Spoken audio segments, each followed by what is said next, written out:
और जय हिंद दोस्तों, मैं हूँ राज खान। इस वक्त आप आर एक्सप्रेस न्यूज के साथ जुड़ चुके हैं। मैं इस वक्त कोठिया प्रखंड के मुख्यालय में हूँ।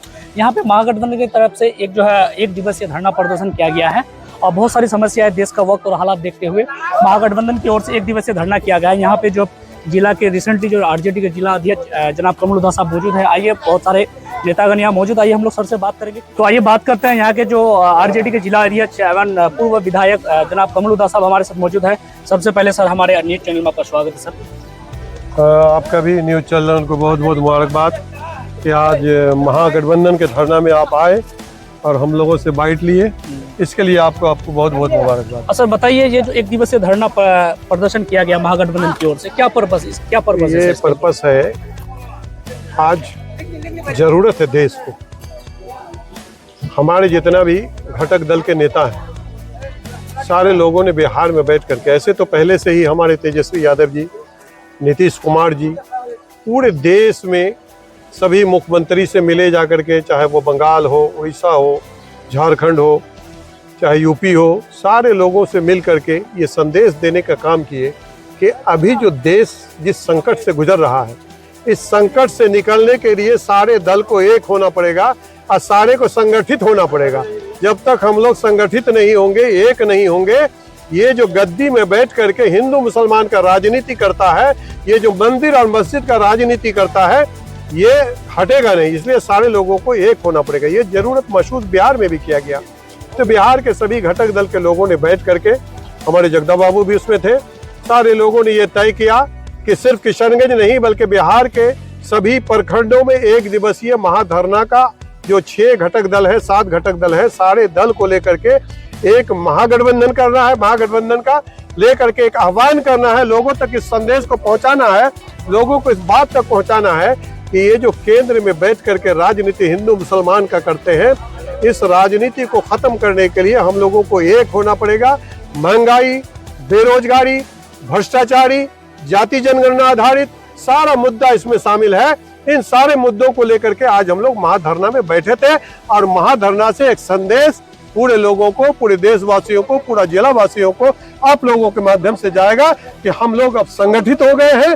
2024 में आपका किसी तरह का ये जो जाति अनुवाद फैला करके आप जो गद्दी में बैठने का काम करते हैं, ये अब नहीं चलने वाला है। सेंट्रल की टीम, जैसे कि एग्रीकल्चर मिनिस्टर आए कैलाश चौधरी जी, उन्होंने जो डुबानूची पंचायत का दौरा किया, और क्या वजह रही होगी? क्योंकि 1 साल बचा है, 24 का इलेक्शन है, अभी आखिरकार सेंट्रल की टीम यहाँ पे धावा बोल रही है। कुछ दिन पहले अमित शाह जी आए और अभी एग्रीकल्चर मिनिस्टर में बारी बारी से सेंट्रल से टीम आ रहा है, टारगेट किया जा रहा है। इसके बारे में कैसे है? और सर, और एक सवाल ये भी बोले थे कि इस बार जो है वो डायरेक्ट लालू जी और नीतीश जी पे टारगेट करके आरोप लगाए थे कि इस बार जो है बिहार सफाया हो जाएगा, बीजेपी सरकार आने वाली है। इस पे आप क्या कहेंगे? ये तो आने वाला वक्त में बताएगा कि बिहार से कौन सफाया होगा। भारतीय जनता पार्टी इस बार बिहार से, आरएसएस के लोग, भाजपा के लोग, बजरंग दल के लोग, इस बार सारे पार्टी बिहार से सफाया होगा। इसलिए कि ये संकल्प, ये बेड़ा हमारे माननीय लालू प्रसाद यादव जी, तेजस्वी यादव जी और नीतीश कुमार जी ने इस बेड़ा को उठाया है। बिहार में सारे लोग संगठित होकर के इनका सफाया करेगा, इस बार उसको रुखसत कर देगा कि आप बिहार से जाइए, नहीं बल्कि पूरे देश से जाइए। अब गद्दी छोड़िए, गद्दी में आपको बैठने की जरूरत नहीं है। आप बैठ करके जो राजनीति करते हैं हिंदू मुसलमान की, मंदिर और मस्जिद की, अभी आपने देखा था देश का एक बड़ा मंदिर का उद्घाटन हुआ था। उस उद्घाटन में मैं पूछना चाहता हूँ आपके माध्यम से नरेंद्र मोदी जी से, क्या नरेंद्र मोदी जी इस देश के लिए मुसलमानों का कुर्बानी नहीं था? इस देश के लिए सिखों का कुर्बानी नहीं था? इस देश के लिए ईसाइयों का कुर्बानी नहीं था? क्या आपको पादरी को वहां पर नहीं बुलाना था? आपके मुसलमान के मौलाना को नहीं बुलाना था? क्या आपको सिख गुरु को नहीं बुलाना था? 10 आदमी आगे हमारे हिंदू भाई के संत लोग थे और पीछे हमारे हिंदू भाई के संत को लेकर के बीच में जाकर के आपने उद्घाटन कर दिया। देश के प्रथम नागरिक होता है देश का राष्ट्रपति को आप एक तरफ इस्तेमाल करते हैं कि आप मेरे साथ आइए, वोट का राजनीति करते हैं। आप उनको गद्दी पर तो बैठा दिए, क्या आपको उस दिन आमंत्रित नहीं करना था? हमारे देश के राष्ट्रपति को नहीं बुलाना था? देश के राष्ट्रपति को आप नहीं बुलाए, इवन के किसी भी मौलवी, मौलाना या जो धर्म गुरु है, सिख के धर्म गुरु है या ईसाई के धर्म गुरु है, किसी को भी आपने नहीं बुलाया। ये मनमाना नहीं तो क्या है?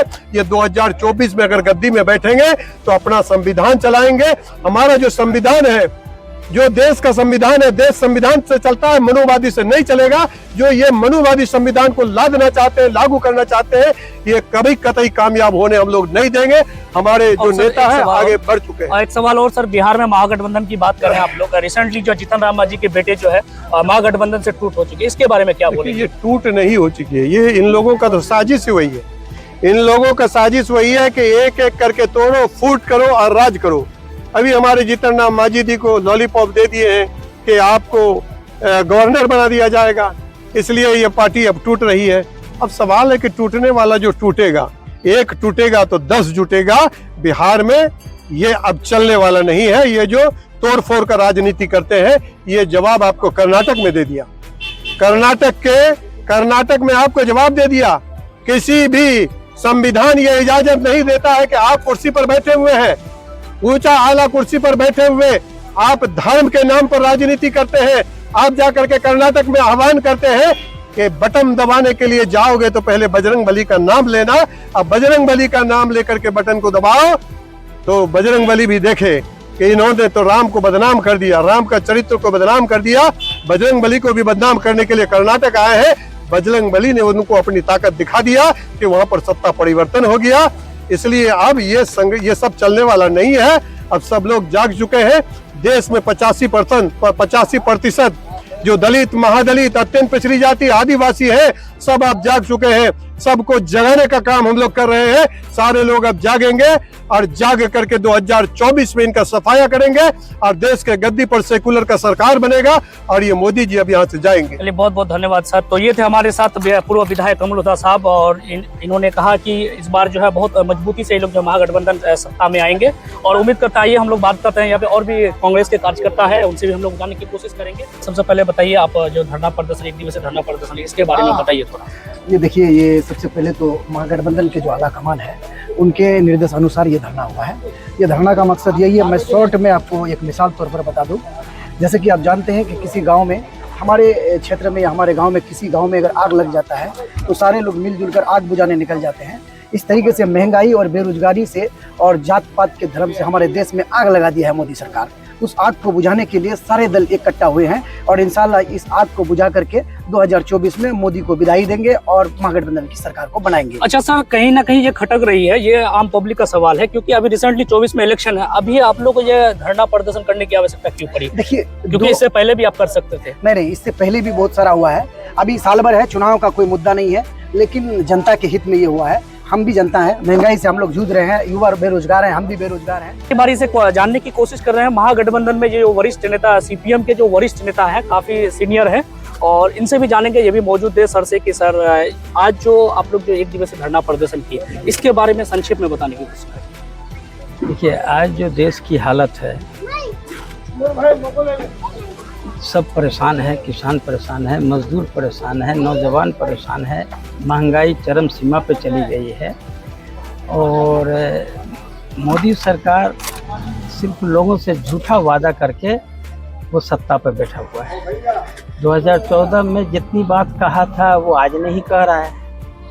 जब भी चुनाव आता है तो कुछ नई बात लेकर के आ जाता है, और ख़ास करके इनके पास कूट डालो और राज करो अंग्रेज वाली पॉलिसी चल रही है। एक बात बताइए, क्योंकि महागठबंधन में सभी घटक दल हैं, लेकिन रिसेंटली जो है जीतन राम मांझी के बेटे जो है पार्टी से अलग हो चुके हैं, तो इसके बारे में क्या आपको क्या लग रहा है कि 24 में पूरे महागठबंधन साथ रहेंगे फिर अलग हो जाएंगे? इसके बारे में आपका क्या? नहीं, देखिए जहाँ तक रहा